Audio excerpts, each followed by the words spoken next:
And so thank you for making the time to do this. It's much easier not to. With that, I know this is a group of highly educated people who follow the national news media and are very aware of what's going on in the national scene, and therefore know absolutely nothing about what's actually happening in West Virginia. The stories you get fed are mostly wrong, and so we want to start by flipping that a little bit. To do this, thank you, Tara. So I'm going to run through a couple of numbers that I think will touch on some of the questions you guys got to. Then we'll open it up to talk, to allow you to meet each other a little bit and ask more questions about the campaign. We'll come back and answer those questions too. The first is the number 1. So West Virginia often gets highlighted for what it is the worst at, right? We're number 1 at bad things. What are some of those things that you hear? Right, so in West Virginia, our drug overdose death rate is 1.5 times higher than the second highest state. What else? Obesity. Obesity. What else? Teen pregnancy. We hear that. Teen pregnancy. We hear this clean coal there. Clean coal, you hear about clean coal. And, yeah. You didn't mention, but could have, we are a state with the fewest percentage of higher education degrees. In a lot of things, the story is that we are a place that is hurting and has done this to ourselves. At best, that's half the story. Because West Virginia is also number 1 in the nation in the amount of time we spend with our neighbors. We're at or near the top of the list in charitable giving, in volunteer service, in military service, in the time we spend with extended families. And we were the first state, the state that sparked the nationwide teachers and school service personnel strike. Right? So on the things that actually make life worth living, West Virginia is a pretty incredible place. And that's the answer to our political knot, is that if we gave the people of West Virginia, the ones who are hurting the most, the ones who are the victims of those stories you told at the beginning, the reins of power, things would immediately get better. Because for the last 2 or 3 generations, we've had a state where the government has basically failed the people. And that's what, when you have a government that fails people, that's what we start to do. We start to organize. We start to spend time with our neighbors. We start to solve the problems of our state ourselves. In West Virginia, we had a giant flood 3 years ago, and we received $149 million in federal funds. The state leadership bungled those funds, the vast majority of which still have not been spent 980 days later. Meanwhile, the people of those counties, the poor people who are supposed to be at the bottom of all these lists, went and rebuilt the homes themselves. That it is our pain that lends the potential for our power. That's the first thing to know. The second thing to know about West Virginia is this number 4846. So there's a popular idea that West Virginia has become much more conservative.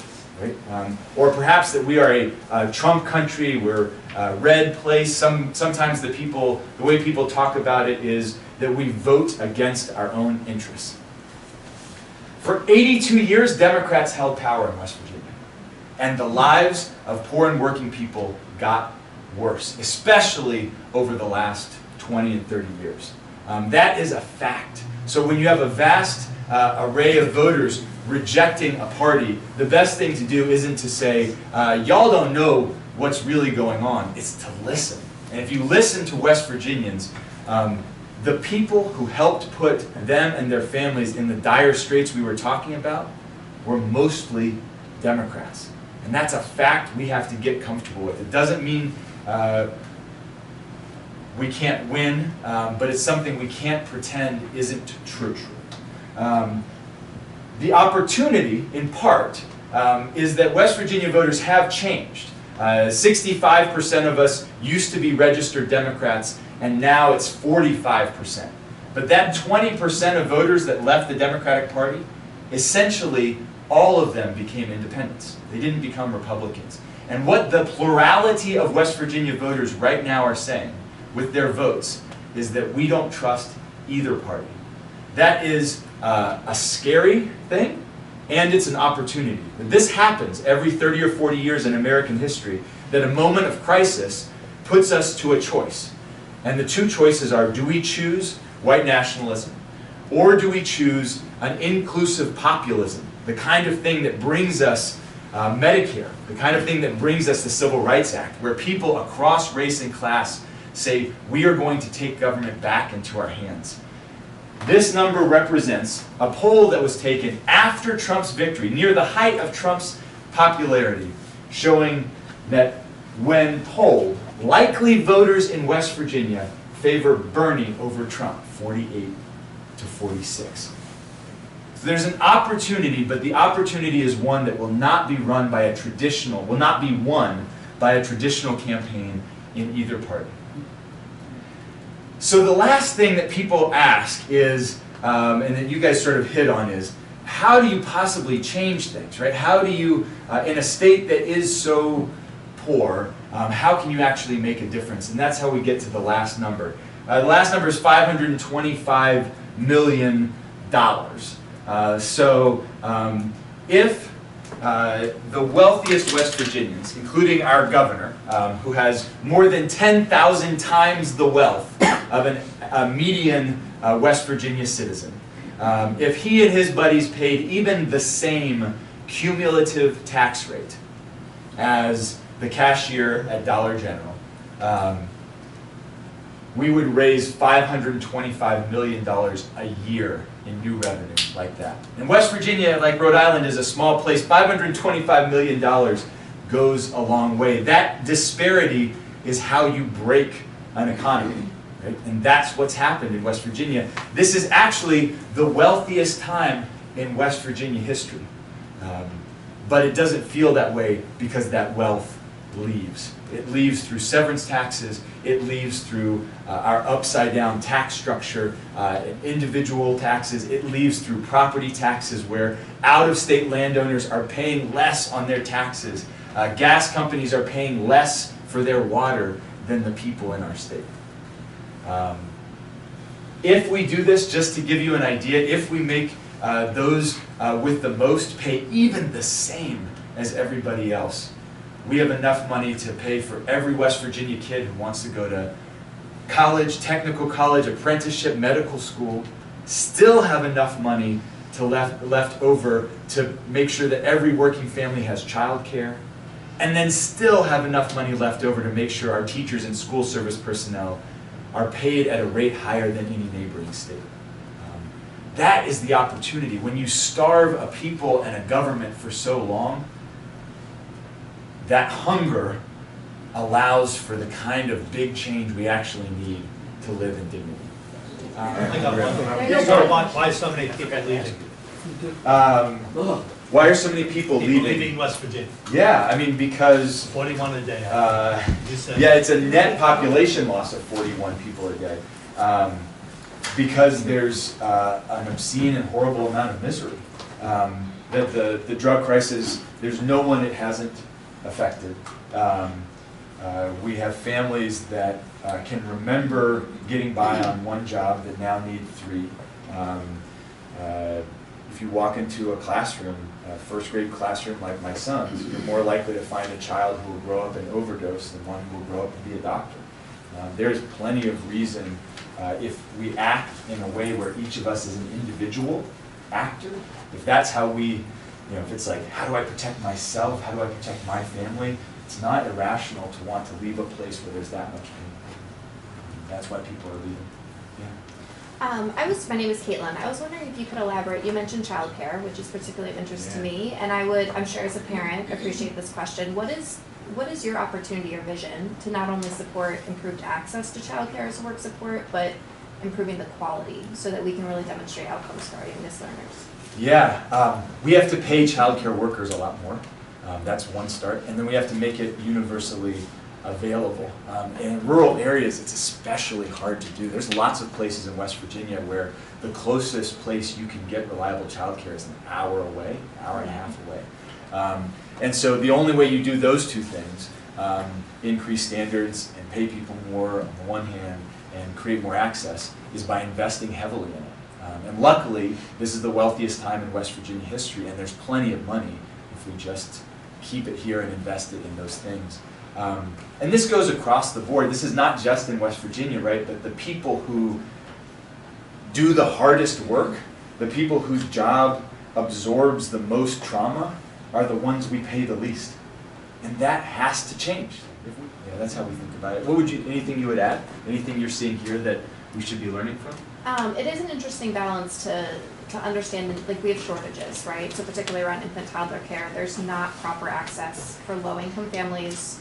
I oversee the Child Care Assistance Program, which is our subsidy shop, and families don't have choice. They're not able to take their voucher and select a high-quality provider. They're inevitably sort of prodded into opportunity, lack of opportunity. But I also think there's a need to better strengthen the quality, which people often overlook the foundation, which is our health and safety standards, right? And so really thinking about licensing and how to strengthen the existing systems that we have predominantly underfunded for so many years, because we tend to invest in quality such as wages, which is entirely important but can be better embedded into those existing systems such as licensing, right? So not creating new systems but working to fix what's already kind of broken. I wonder if this is similar. The way it's played out in West Virginia, as it does often, is the legislature can get enough votes to increase the standards, but not enough to give people the resources to do them. So it just ends up being, in West Virginia at least, an unfunded mandate. Or it's like, well, you can qualify, but only if you do these 14 things that cost a lot of money that we're not helping you pay for. So state resources are definitely an issue. Our governor has been really progressive in launching, she's proposed universal pre-K, which the Child Care Development Block Grant will be a substantial piece, and the Head Start, I also oversee Head Start. Those will be key strategies to supporting universal pre-K. But I think you're right, but oftentimes people miss that, I oversee the Child Care Development Block Grant. The majority of that gets funneled by TANF dollars, the Temporary Assistance for Needy Families. That is one of the most flexible federal grants that you can operate, and there's so much opportunity if states are willing to make those critical investments to further support and augment the sustainability of those expenditures. So you can operate quick expenses by offering low reimbursement rates for subsidized care, or you can think really strategically about building out a system that will bring in state resources, sustain those state resources, and think long term. Cool. Yeah, it might be worth a longer conversation too, because there's some exciting stuff we've done with our QRIS. It's essentially attempting to do this with some success and some not. So if you're fortunate enough to be elected, When you're fortunate enough to be elected, do you have any thoughts about how to bring along kind of the establishment, as in the legislature, and maybe a little description for us of what your establishment political world is like in West Virginia? Yeah, I think there's a huge opportunity to bring in and embolden the Democratic Party and the sort of traditional leadership of the Democratic Party. We were talking about this before, that where we are right now is that the conventional wisdom in West Virginia is that the Democratic Party can't win the governor's race in 2020, period.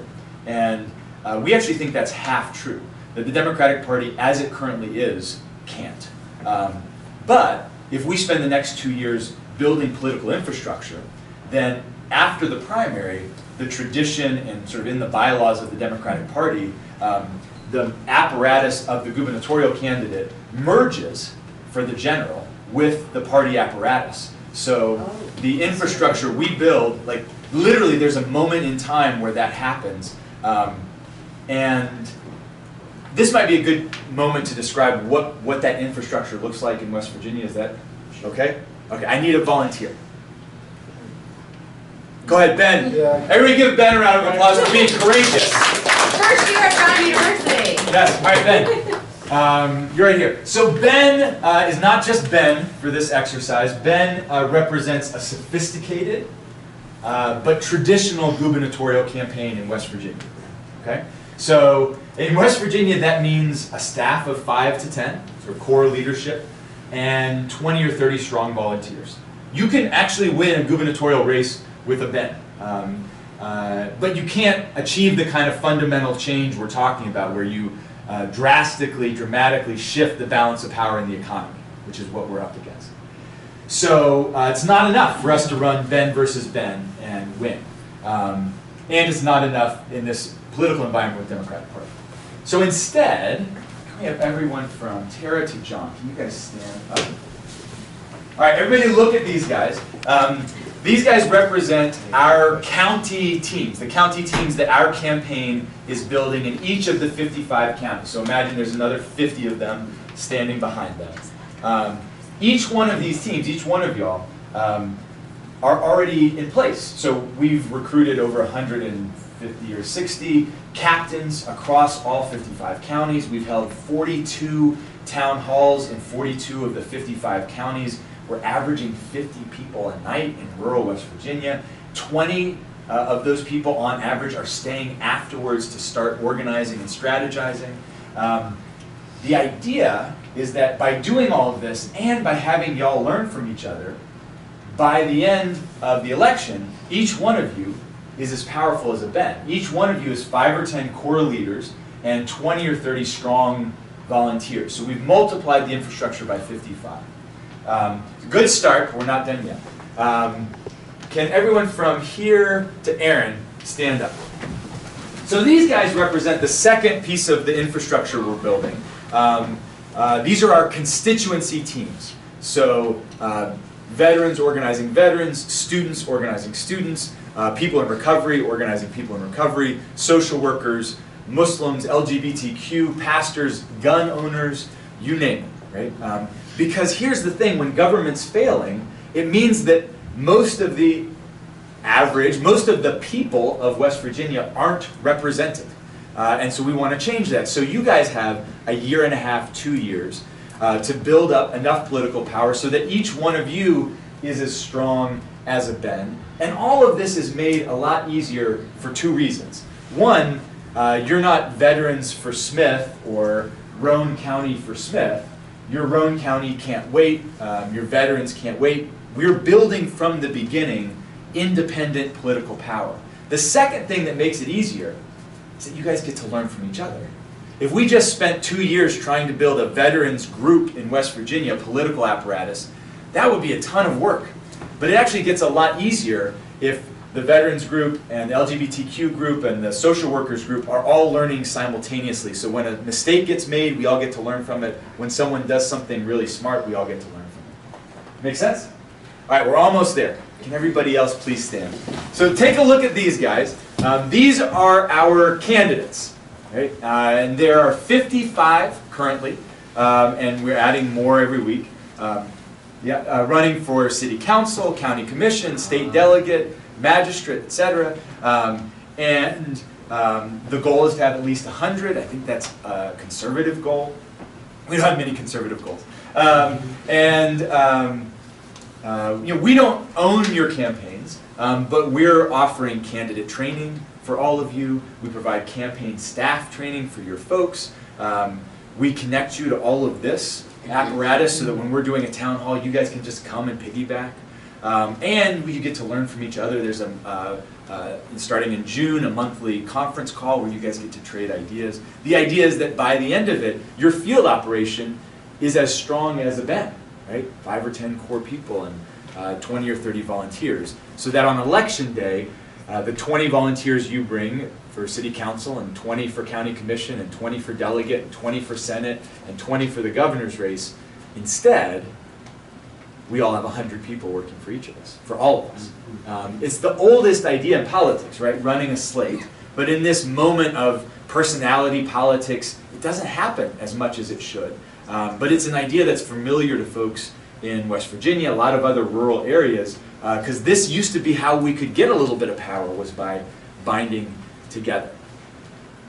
So this is the infrastructure we get to merge with the Democratic Party in May of 2020. But even more important than that, if we do this, it means we don't have to just fight Ben versus Ben. Now, we're going to still fight with mailers and TV ads just like them. But it also allows us to fight or to play a game they can't play, our opponent can't play, which is we get to make it. And we've run the numbers. We've even run the numbers. If half of this fails, this strategy still works. Where we get to make it so that every single one of the 373,000 West Virginians that we need to win, we need to vote in order to win in November of 2020, will have heard about this campaign one-on-one, face-to-face, from someone they know and care about. That is a fundamentally different thing, right? If Kevin and I are in Narcotics Anonymous together, and I come up to him at the end of a meeting, and I'm like, yo man, for the last year and a half, we've been building a people in recovery team. We've got our issues. We're even running people like you and me for office. If I give you a ride to the polls next week, will you please come? That is a fundamentally different ask than some cool Facebook ad coming across Kevin's feed. Right?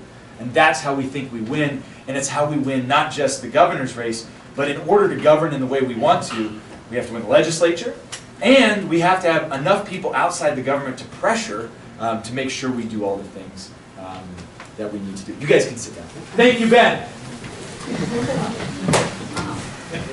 That was a very long answer to a short question. I apologize. What other questions emerge from those conversations, or just other things you want to ask, or points you want to make, or whatever? Two questions. One is, can you describe what you would anticipate the primary race to look like versus the generals? And then, if you could, you described a history of failure on the part of Democrats in the state of West Virginia that you say, I think, is largely responsible for where folks are today. And I'm wondering, as you're out talking about that legacy of quote-unquote failure, how do you overcome that in your conversations? Yeah, great questions. Repeat the first one again. I want to make sure. So the first one is just kind of give us a lay of the land. What does your primary look like? How many candidates? Describe for us who the candidates are, where you see them kind of fitting, and the landscape. Let's start there. There's an interesting phenomenon that's happening because a lot of the political class reads the tea leaves and sees that Democrats are going to have a very hard time winning this race. A lot of people have stayed out. So right now we have a pretty clear path. And there are a couple of candidates who have filed but aren't really working. And then there's us. And then Senator Manchin, who I'm sure most people in this room know of, has also dipped his toe into the water. So he just won a U.S. Senate seat, but he has said that he is considering a run for governor. I won't get into all the back and forth on that. But what's likely to happen in West Virginia is that either he'll run or he'll pick someone sort of from his political generation and background to run. And we actually think that's an incredibly productive thing. That we're in a moment where it would be really valuable, if we run it the right way, for there to be a productive clash, a creative tension between folks who have been running the party for a while and have done good things and include good people, but who are also tired of losing because they were won for 82 years straight and are looking for something new. And the group of folks who are coming into the party, many for the first time, who haven't felt welcome before, that's actually, we think, a really productive thing to have happen for the future of the party, no matter who wins. And we think that's a fight we win. That even if Senator Manchin runs, his argument for running is that he's really frustrated with our current governor. He handpicked Jim Justice to run. Manchin picked Justice to run as a Democrat. Justice wins, 7 months later switches to a Republican and runs and governs in a way that's really noxious. And so he's framing this as, I need to come back and take back the governor's mansion. And we think the people of the state are really tired of this politics of personality and personal vendetta, and that a creative tension between a politics of personality and a politics of all of us politics about who gets to eat, who gets substance abuse recovery, and who gets medicine. That's a really valuable decision to happen, and one that we think wins. And then in the general, we're likely to face justice, the current governor, but not. It will be some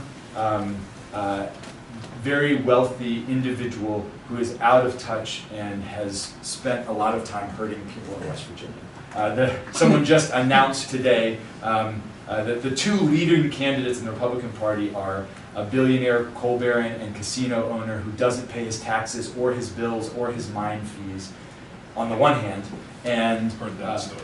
yeah, and It's in the another very wealthy individual whose main claim to fame is that he was in charge of that recovery program that I described earlier that still hasn't spent the vast majority of $148 million 3 years later. Sorry, just as a technical question, Jim Justice is term limited or? No, he's running. He He's the coal So baron. he got it. Yeah, sorry. You described him. Yes, I was describing him. Okay. So then the question was, how can we be two things at once, right? A campaign that is honest about what we think are actual failures by Democrats and by the party even at different parts in our history, and also be a campaign that is running a Democratic campaign and wants the nomination.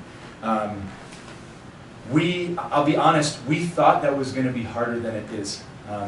We're actually finding that we're getting currency and traction with people by being honest about those two things. That most West Virginians have experienced both of those things. They've experienced a party that they associate with Roosevelt and Kennedy that was more frequently on the side of poor and working people, and they've experienced a party, a Democratic Party, that hasn't always lived up to that. And so when we say, look, we can be one of these two things, we want to be this, but even better, even more inclusive, instead of this, they get it. And so we thought it would be more of a tension, but even inside the party, we've had a lot of people get excited about what we're doing, not necessarily because they agree with the whole policy program, but because they're tired of losing.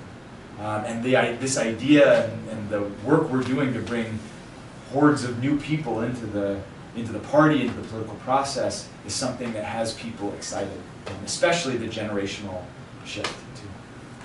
Great questions.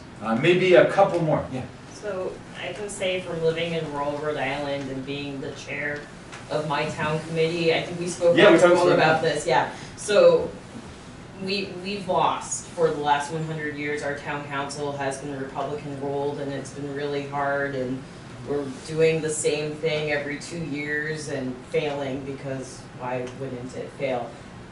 How did you get people who are sick of losing to really, like yes, you got them to understand that maybe this is a new way and maybe we could win or we will win, but how did you start those conversations with them?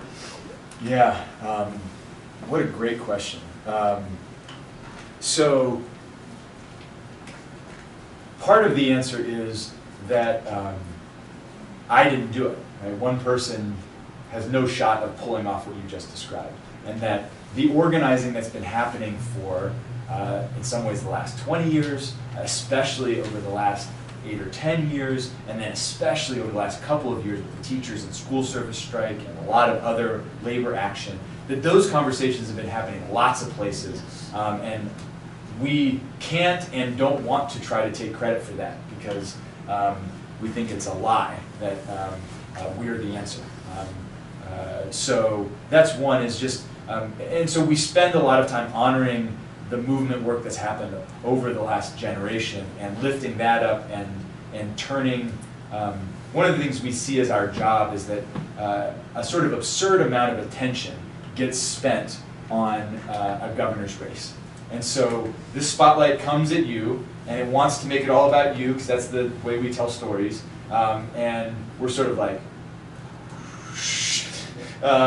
and so you'll see on our Facebook page and elsewhere that we spend a lot of time telling the stories of people who are fighting back and winning, fighting back and not.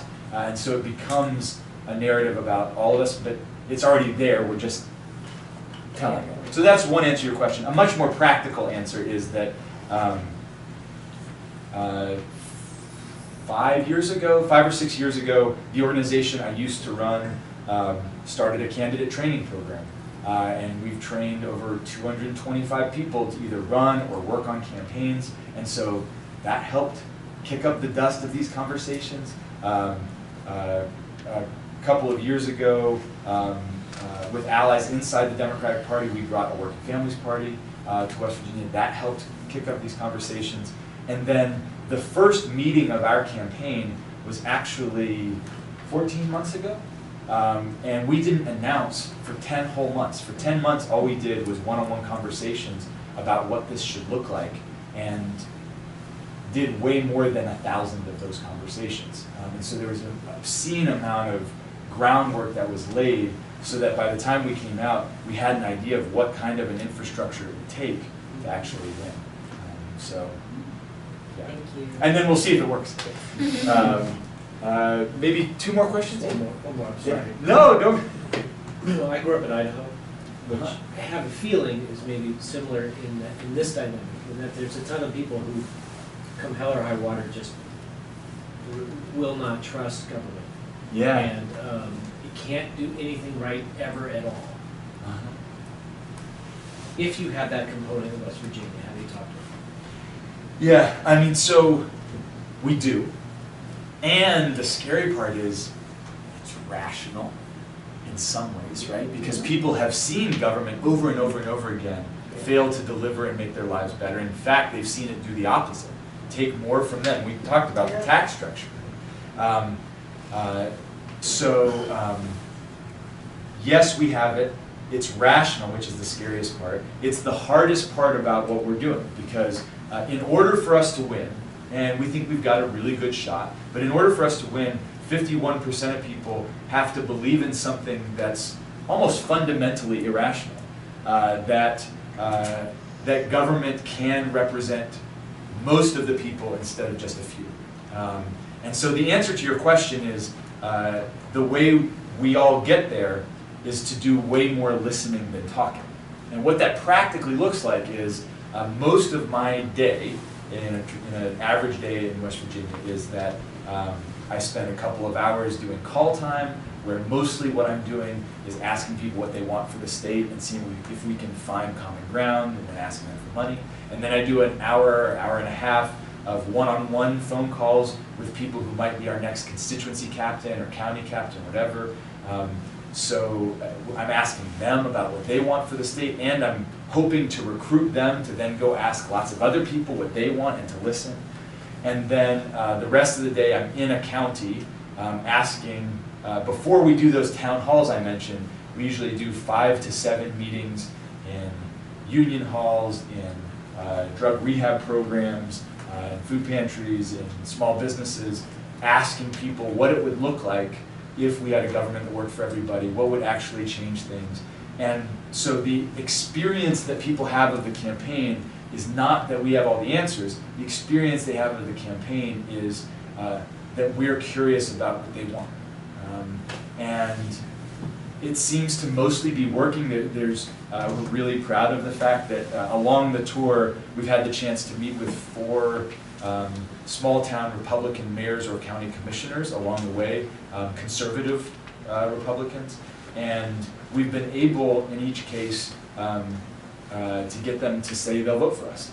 Who knows if they will. But the way we did so is we never talk about national politics, because we're going to just disagree about that.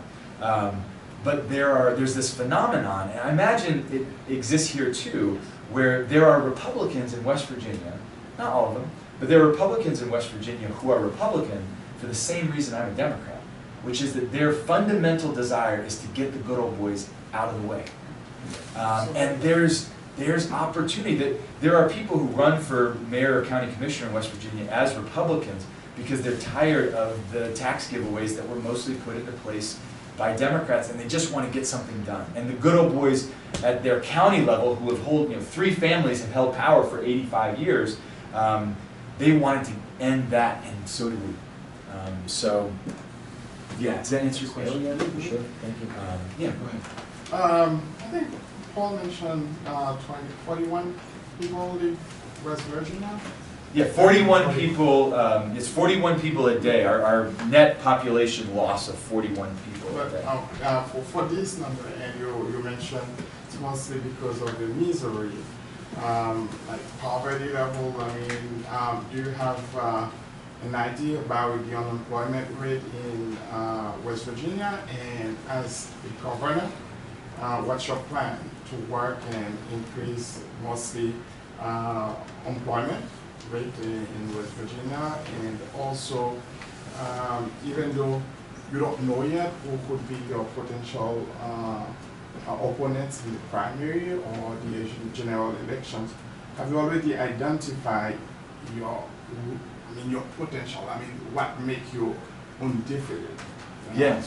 Well, the second question is easier, so let's take that one first. The people who run most of the government in West Virginia are wealthy men over 65.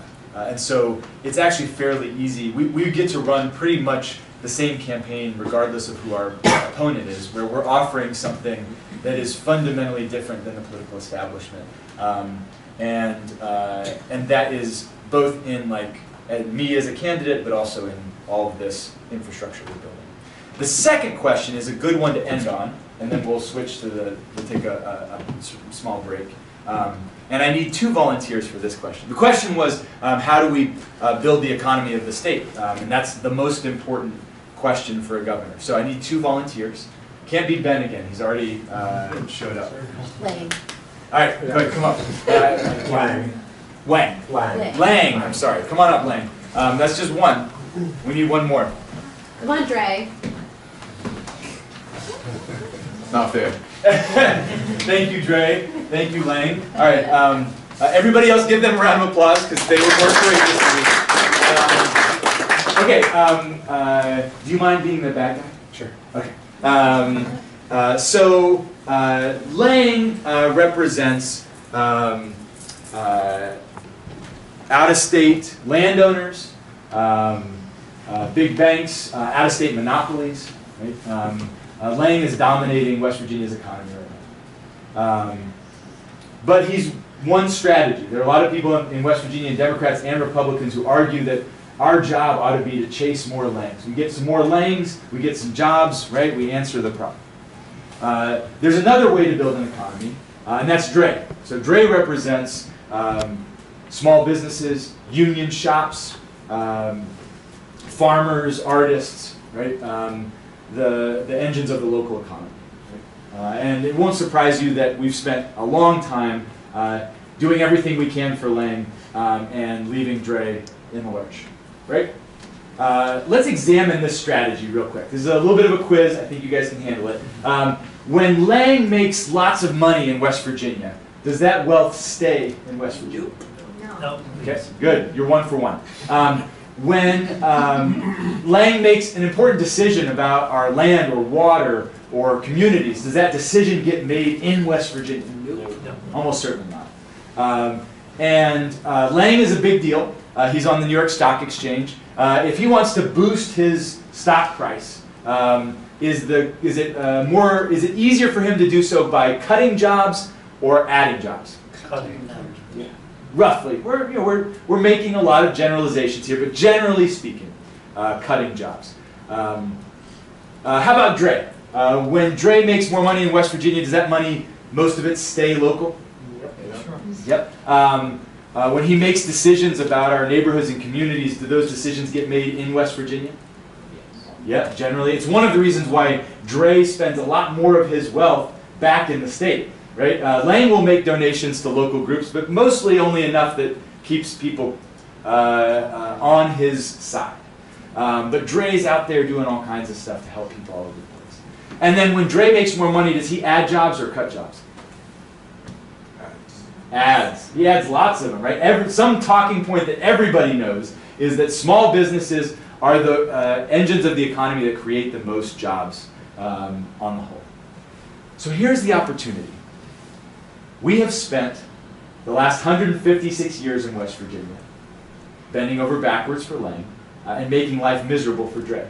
That's why there's a lot less Dre's in West Virginia, right?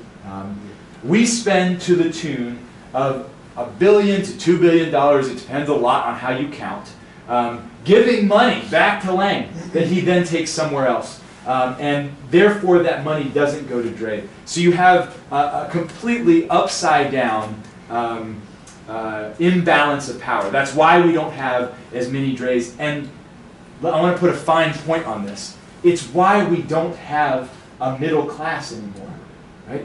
Dre creates middle class jobs. Lang, especially in an economy that favors Lang and will fight to get him anywhere they can, cuts and reduces wages. The opportunity then is, this dynamic is happening everywhere in the country.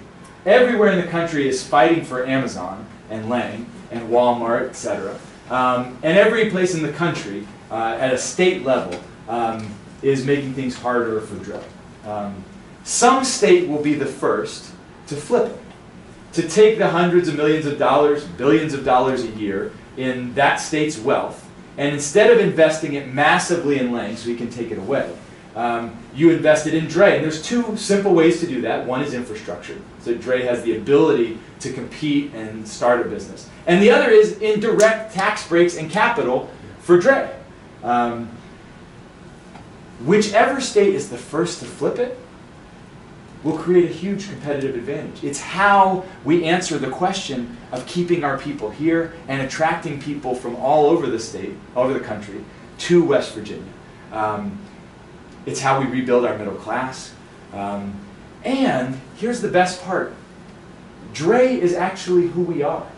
West Virginia is a small town place. This strategy of wooing Lang, it kind of works in some places. It doesn't work in West Virginia. Right? That's why the misery is there. And the opportunity as well is that it's only half true that this is a poor and miserable time in West Virginia.